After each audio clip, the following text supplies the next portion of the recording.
नए शहर बनाने की दिशा में हम काम कर रहे हैं और ये आदिवासी क्षेत्र के विकास के लिए बहुत बड़ा एक काम होगा।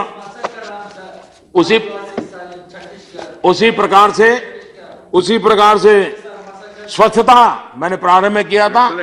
स्वच्छता एक जन आंदोलन बनना चाहिए।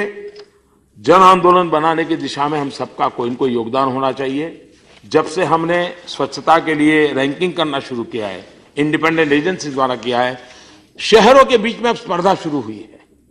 एक शहर अगर आगे गया तो दूसरा शहर उस शहर को टोकता है कि देखो वो शहर तो आगे हो गया, हम क्यों सफाई नहीं करें। एक धीरे धीरे ये बात नीचे तक जाने लगी है। हम लोगों ने उसको बल देना चाहिए और हर एक ने, मैं तो चाहूंगा जिस पॉलिटिकल पार्टियां, हमारे देश की सभी पॉलिटिकल पार्टियों को कहीं न कहीं सरकार चलाने का इन दिनों अवसर मिला है। कोई नगर पालिका में होंगे, कोई जिला पंचायत में होंगे, कोई राज्य में होंगे। आप अपनी पार्टी की जो सरकारों में सेवा करने का अवसर मिला है, आप उनके बीच तो कंपटीशन कीजिए। भाई कम्युनिस्ट रूल जितने शहर है वो उनके बीच स्वच्छता की स्पर्धा कीजिए। कम्युनिस्ट रूल जितनी डिस्ट्रिक्ट पंचायत है उनके बीच स्पर्धा कीजिए। एक वातावरण बनेगा। बीजेपी रूल स्टेट होंगे तो वहां की नगर पालिकाएं कंपटीशन करें। एक बार हम इस कंपटीशन को आगे बढ़ाएंगे तो मैं समझता हूं कि ये स्वच्छता का अभियान सफल होगा। ये सरकारी कार्यक्रम नहीं है, ये जन आंदोलन होना चाहिए। ये युगों की आवश्यकता है, बिहेवियरल चेंज की आवश्यकता है। और हम जानते हैं, वर्ल्ड बैंक का रिपोर्ट कहता है कि करीब करीब अस्वच्छता के कारण हेल्थ के लिए 2.5 लाख करोड़ रुपए का बोझ पड़ता है। अगर हम इतनी केयर करें, देश के 2.5 लाख करोड़ रुपया, ये वर्ल्ड बैंक का रिपोर्ट है, हिंदुस्तान के संबंध में गरीब मानवी को तो करीब करीब एक साल का 7,000 रुपया खर्चा आता है। और गंदगी से बीमारी आना बहुत स्वाभाविक है, हम इसको बचा सकते हैं। अब बच्चों को हाथ धो करके खाना खाना चाहिए, ये हर कोई मानता है। लेकिन अब हम कहें, कोई कहेगा वहां तो पानी नहीं है, वहां तो नल नहीं है, वहां तो दिखना नहीं है, बच्चा कुएं पर जाएगा। अरे ऐसे थोड़ा सोचते हैं। ये जो सोच है, इसी सोच ने देश को यहीं दबोच के रखा हुआ है। अरे जरा कुछ सोचे तो सही, निकले तो सही। कठिनाइयां आएंगे तो रास्ते निकलेंगे। लेकिन हम घर में बैठ करके वहां बच्चों को हाथ धोने के लिए कह रहे हो, लेकिन वहां दिखना नहीं, फलाना नहीं, ऐसे देश बदलता नहीं जी। और इसलिए जो मैं इस मानसिकता से देश का हम बहुत नुकसान कर रहे हैं और इस मानसिकता से हमने बाहर आना चाहिए। दुनिया में हम देखें, हमारे अड़ोस पड़ोस के देश, चाहे साउथ कोरिया देखें, चाहे मलेशिया देखें, थाईलैंड देखें, सिंगापुर देखें, छोटे छोटे देश, उन्होंने 15-15 साल लगा दिए स्वच्छता के लिए, 15 साल। और आज हम लोगों के लिए वो एक नमूना रूप मॉडल के रूप में वो नजर आते हैं। क्यों हम हिंदुस्तान में नहीं कर सकते? हमारा भी तो सपना होना चाहिए कि छोटे छोटे देश अगर वे हो सकते हैं तो हम क्यों नहीं हो सकते? और हमने उस दिशा में प्रयास करना चाहिए। लेकिन कभी कभी क्या लगता है, जिस प्रकार का वातावरण बना है, किसी शायर ने कहा है, शहर तुम्हारा, कातिल तुम, शाहिद तुम, हाकिम तुम, मुझे यकीन है कि मेरा ही कसूर निकलेगा। लेकिन मैं मानता हूं कि उसमें हम जरा बाहर आए। एक और विषय करके मैं अपनी बात को समाप्त करना चाहूंगा। एक भारत श्रेष्ठ भारत, इस काम को हम 31 अक्टूबर को लॉन्च किया, सरदार पटेल की जयंती पर लॉन्च किया। हमारे देश में दुनिया के किसी राज्य के साथ सिस्टर स्टेट बनना, सिस्टर सिटी बनना, ये तो कई वर्षों से चल रहा है।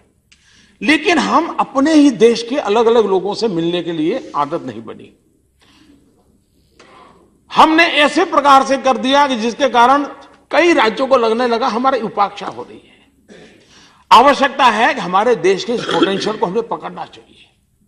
हमने एक कोशिश की है एक बड़ा श्रेष्ठ भारत कार्यक्रम के तहत, और मैं चाहूंगा कि सदन में जो लोग हैं इसको समझने का और आगे बढ़ाने में मदद करें।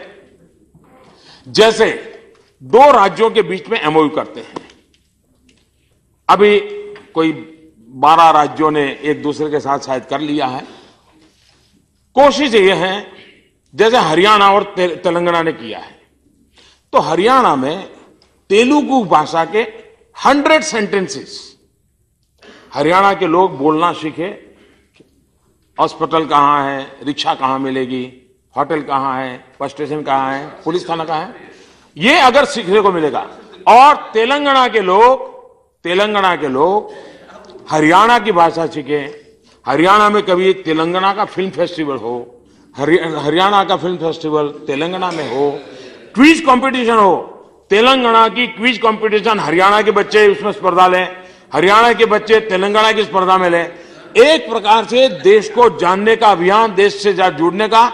और ये जितना हम बढ़ाएंगे, ये कभी कभी लगता है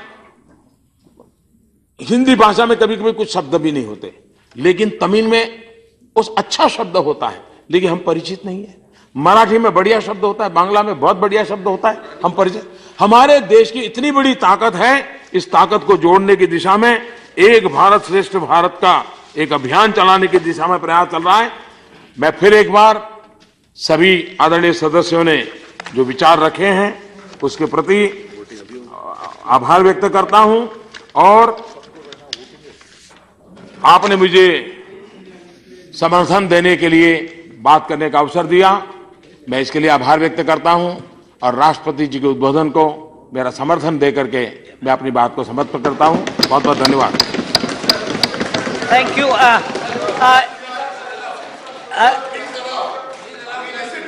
शरद जी, आप कुछ कहने वाले थे? All right, just one minute Sharad ji. Sir, we listen without disturbance for 90 minutes. Yes. 90 seconds. Okay, शरद जी, आप कुछ कह रहे थे? जी सर, मैं ये कह रहा था, जब किसानों के बाबत प्रधानमंत्री जी बोल रहे थे। Sit down. Normally in the discussion on the president's address, this kind of discussion doesn't take place. It takes place in his house in the bills. Because the Honorable Prime Minister had mentioned that आप थे नहीं, आप थे नहीं, it's तो अध्यक्ष जी entirely your this thing. No sir, राष्ट्रपति जी के अभिभाषण के बाद कोई क्लैरिफिकेशन की परंपरा नहीं है। When our names are taken, when our parties are referred to, when our politics are referred to, Even then, we have the opportunity to explain that you cannot deny it. That's our democratic right. Sir, even then राष्ट्रपति जी के अभिभाषण के बाद कोई clarification की परंपरा नहीं है sir. This is wrong because we have had this right. Whenever there is a reference made to any particular party with any particular name, that person or that party has the chance to clarify. Sir, So that is why when we were asked not to interrupt, we did not. Not a Now I shall now take up. All right. Now we will follow the convention of the House.